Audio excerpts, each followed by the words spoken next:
Labas, atėjo 2025, atėjo ir S25 serija iš Samsungo. Tai pažiūrėkim, kasgi naujo. Tai užbėgant įvykiams už akių, tai čia nėra pilna apžvalga vieno iš kažkur iš tų telefonų, norisi tiesiog pažiūrėti, kuo pasikeitė ir ką pristatė naujo Samsungas sausio 22 dieną šių metų ir visi, kas matėte prezentaciją, tikriausiai supratote, kuria kryptimi ir vėl šiais metais keliauja tendencijos. Tai kaip ir visada, pradėkime nuo tų paprastų dalykų, ką akimi galima pamatyti. Ir iš esmės S25, S25 Plus ir Ultra mes turim vėl tą pačią, tokių pačių pavadinimo principų paskirtą visą seriją. Ir S25, S25 Plus. Taip, tai S25 ir S25 Plus labai vizualiai iš tikrųjų net nesiskiria, jeigu sudėtume vieną šalia kito. Labai sunku pamatyti skirtumus, apart to, kad korpuso spalva skiriasi, mes turime mėtinę spalvą, tokią naują ir mėlyną. Ir jų patys šonai rėmai irgi sutampa su pačio korpuso spalva. Mes čia turime tokią ledinę spalvą, jeigu neklystu, lietuviškai vadinasi, ir būtent tą sidabrinę. Gaila, neturim tos mėlynos parodyti, kuri labai iš tikrųjų yra graži. Vienintelis dalykas, kurį tikrai galima galbūt pastebėti plika akimi, tai yra apvadai aplink naujas kameros sistemos šitos telefonos, jie tokie truputėlį šokia ryškesni ir dėl šituo galima juos atskirti. Antenos iškirptės persikelia į kitą vietą, bet iš esmės realiai mes turime tą patį, kaip Samsungas sako, bet galima jais patikėti tą patikrintą, unikalų ir jau žmonių pripratimo sulaukusio tą dizainą, kurį Samsung kompanija daro su savo S-serijos telefonais jau ne vienerius metus ir tikriausiai atsimena tą minimalistinį ir mato dabar minimalistinį tą dizainą, kuris iš tikrųjų daugelį žmonių ir labai patinka ir aš esu tarp tų žmonių tikrai. Kur yra skirtumas, kur galima šiek tiek tokį skirtumą pamatyti, tai Ultroje. Mes čia turime S25 Ultra, galima matyti tikrai skirtumą iš dizaino pusės. Būtent čia visą laiką Ultra turėdavo kampus, tokius gerus kampus visose šonuose ir būtent šoniniai šitie rėmeliai jie būdavo šiek tiek užapvalinti ir tas buvo ikoninis Ultros dizainas. Dabar mes turime visiškai suplokštintus visus šonus, pats ekranas ir pats galas yra plokščias taipogi, bet patys kampai labiau užapvalinti, tai matosi skirtumas tikrai net iš toli žiūrint jaučiasi tas užapvalinimas. Tai 6,9 colio ekrano Ultra mes turime dydį 6,2 S25 ir Plusas 6,7. Plusas turi QHD Plus palaikymą ir paprastukas mažiukas Full HD Plus palaikymą ekrano ir nepabėgant nuo ekrano. Vienas dalykas, kuo pasižymėdavo Ultra, ko galbūt žmonės labai neįvertina iš tikrųjų, tai yra tas papildomas sluoksnis blizgesiui sumažinti ir tikrai labai didelį skirtumą daro dideliai dienos šviesoj, saulės šviesoj, lempų šviesoj ir čia.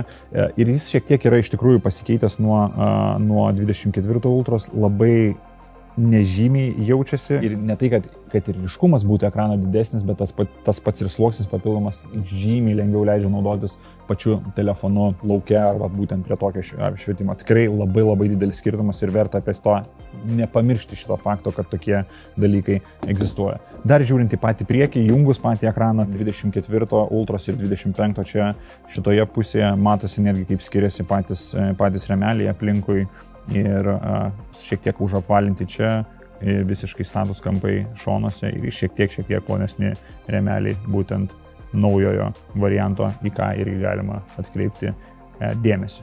Be operacinės sistemos pakeitimų ir be to, ką aš šnekėjau labai daug apie dirbtinį intelektą, mes turime Snapdragon 8 Elite procesorius pritaikytus būtent Galaxy. Tai yra matyt geriausias procesorius, kurį galima gauti dabar mobiliuosiuose įrenginiuose. Tai ir konkurentų yra išleistų įrenginių būtent su Elite šito procesoriumi, kuris nebuvo galbūt kalibruotas atitaikytas šitiem įrenginiam. Ir jau mes tada su visais benchmarkais matėm, kiek efektyviau jis vartoja energiją būtent iš baterijų telefonuose ir kiek ilgiau patys telefono laiko darant paprastus dalykus, ką mes kiekvieną dieną darome su pačiais telefonais. Nors ir baterijos dydis, kaip pavyzdys Ultroje, vis liko 5000 mAh ir jis liko toks pat, tai būtent šitas procesorius leis dar apie 25–30% daugiau laiko praleisti su šito telefonu jo nepakraunant. Nepabėgant nuo procesoriaus, mes turim ProScale tokį funkcionalumą, kas liečia video, būtent turinį žiūrėjimo šitos telefonuose. Tai tiesiog pagyvina ir pagerina vaizdo kokybę pačio to video turinio ir tikrai pastebimas dalykas akimis iš esmės gali paversti blogą vaizdą geru vaizdu, nors iš tikrųjų taip nėra, bet gerą vaizdą dar geresniu, prikuriant ir pikselius ir viską ir dar ryškiau viskas atrodo akimis. Pastebimas dalykas tikrai su tvarkinga medžiaga, kas yra žiauri cool. Jeigu žemesnės kokybės buvo failas, jis tiesiog išpopina tau tiesiog į akis ir žymiai gražiau valgyti turinį būtent šitų ekranų pagalba. Po 12 GB RAM visose modeliuose, tik tai S25 gali prasidėti nuo 128 GB vidinės kalbos, o kiti ir pliusas ir ultra nuo 256. Keistas manevras iš Samsungo pusės buvo padarytas, dingo ta Bluetootho funkcionalumas šitame įrenginyje. Faktas, kad jis veikia kaip S Penas ir tos funkcijos rašymo, pasirašymo ir dar ką jūs esat darę būtent ant pačio ekrano telefone, jos kaip ir yra, bet dingo Bluetoothas, kurio nežinau, ar daug iš tikrųjų žmonių šito naudojasi. Samsungas pats teigia kai kuriom žiniasklaidos priemonėm, kad labai nedidelis kiekis žmonių šito naudojasi, dėl to mes jį pašalinom. Pavyzdžiui, pasidėjus telefono toli ir naudoti pieštuką kaip šaterio mygtuką, kad fotkę savo pasidaryti iš toliau, ar grupės, ar dar kažko, tai šito dalyko nėra ir visos tos komandos, oro komandos, kuriam Bluetootho reikia, irgi nėra. Tai nežinau, pasiliksit, nepasiliksit šito dalyko. Aš kiek pats testavau ir senesnių telefonų, tai realiai vienintelė normalią funkciją su S Penu ir naudodavau šitą paspaudimą, ir pasirašyti doksus, tarkim. Gerai, eikim prie kamerų ir kaip minėjau prieš tai, tai nėra pilna žvalga, tai mes pilnai nebūsim ištestavę šitų dalykų, tiesiog norim pažiūrėti, kas pasikeitė arba kas nepasikeitė. Kaip ir sakiau, moduliai, būtent tas ansamblis yra labai vienodas S25 ir S25 pliuse.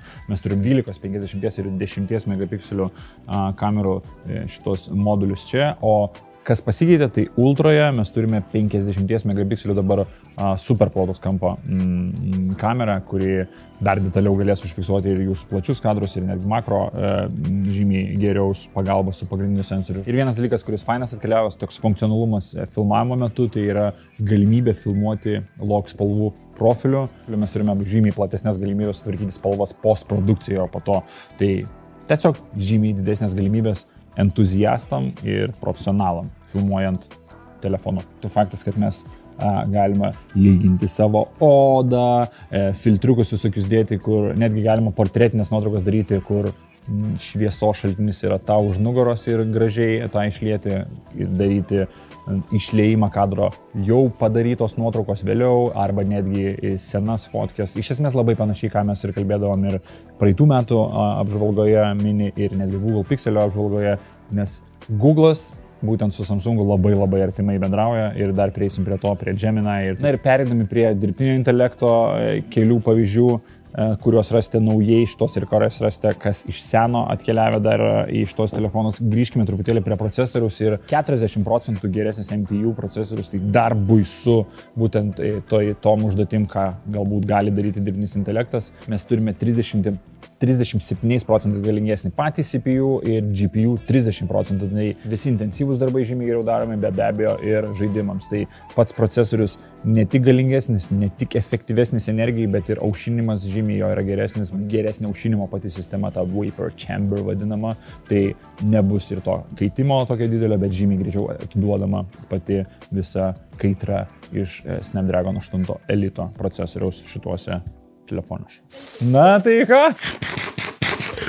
Labukas, Gemini, ar galėtum surasti, kur man pavalgyti burgeriukų ir išlistinti vietas, kurios yra 250 metrų spindulių nuo manęs, jeigu nebus 250 metrų spindulio, galbūt kokį kilometrą aplinkui. Ačiū tau labai ir išsiųsk visą tai Ilonai.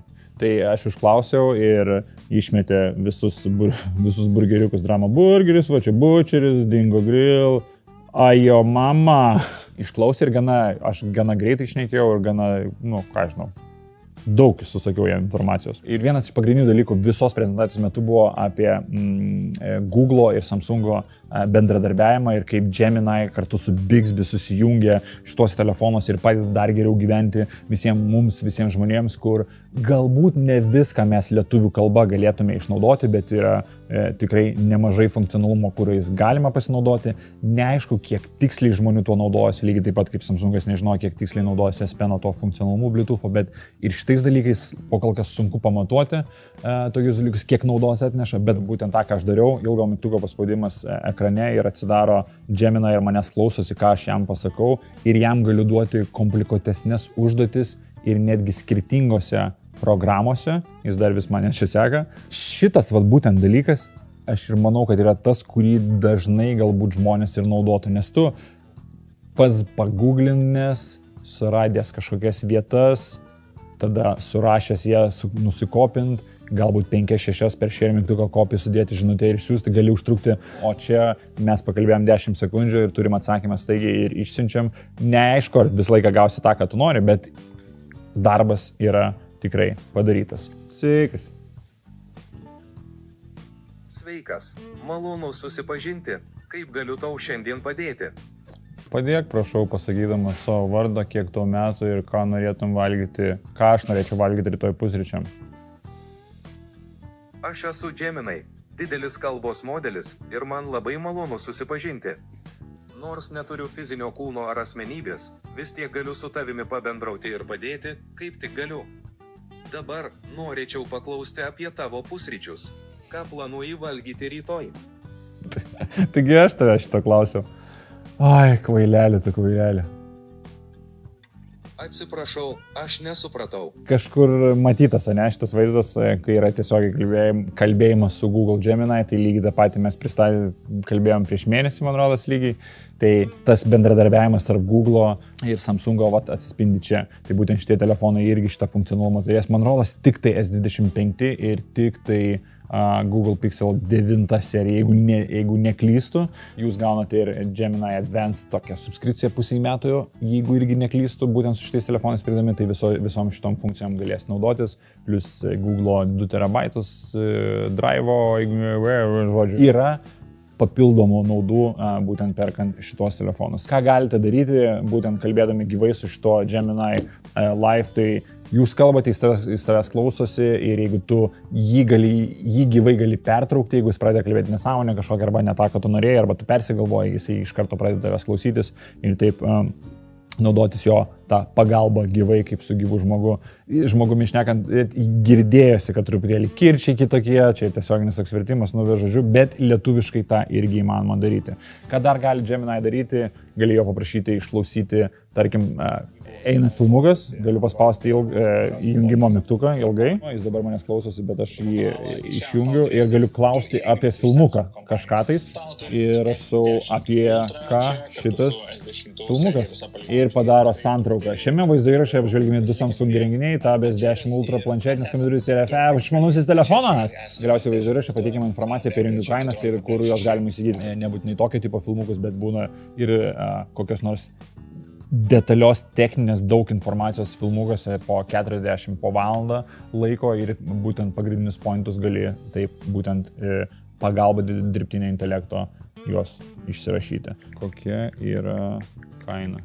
Ja, ir išrašė, taip netgi kaip šnekė, Samsung Galaxy S24 FE kainuoja nuo 759 €, o Tab S10 serija nuo 1139 €. Tai veikia, patikrinom, tai realiai tu gali paklausti ir kažko specifinio iš to, jisai suras, galbūt dar patikrinti. Šiaip pats Gemini pasakė, kad jis gali klysti ir pasitikrinkite dar tą informaciją, bet tai viskas cool. Lygiai taip pat visos funkcijos kaip Circle to Search ir tą, ką mes turėjom prieš tai, Interpreter ir taip toliau, visos tos pačios funkcijos čia dar yra ir jų galima vardinti ir jų prikištos pilnos kartu su visa nauja operacinė sistema One UI 7. Ir vienas dalykas, apie ką tiksliau nepašnekėjome, tai yra apačioje šitas dalykėlis, kuris visą laiką tūno čia apačioje ir vakarinė santrauka arba rytinė santrauka, kai tu atsikeli, pats telefonas, pats dirbtinis intelektas telefone padeda tau geriau pradėti dieną arba užbaigti tą dieną,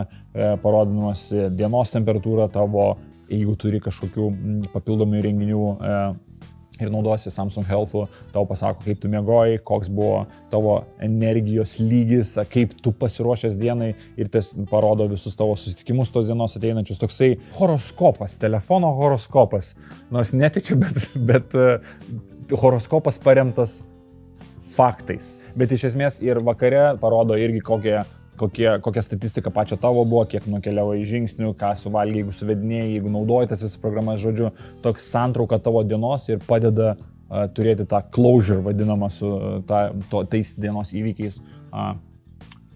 Patikrintas dizainas, šiek tiek pakeistas ultros dizainas, galbūt yra tų žmonių, kurie nori to dizaino pakeitimo, kad jaustusi, kad telefonas ne tik vidumi ir smegenimis pasikeitęs, bet ir pačia išorė, bet kam kartais keisti dalyką tas, kuris yra geras, ne?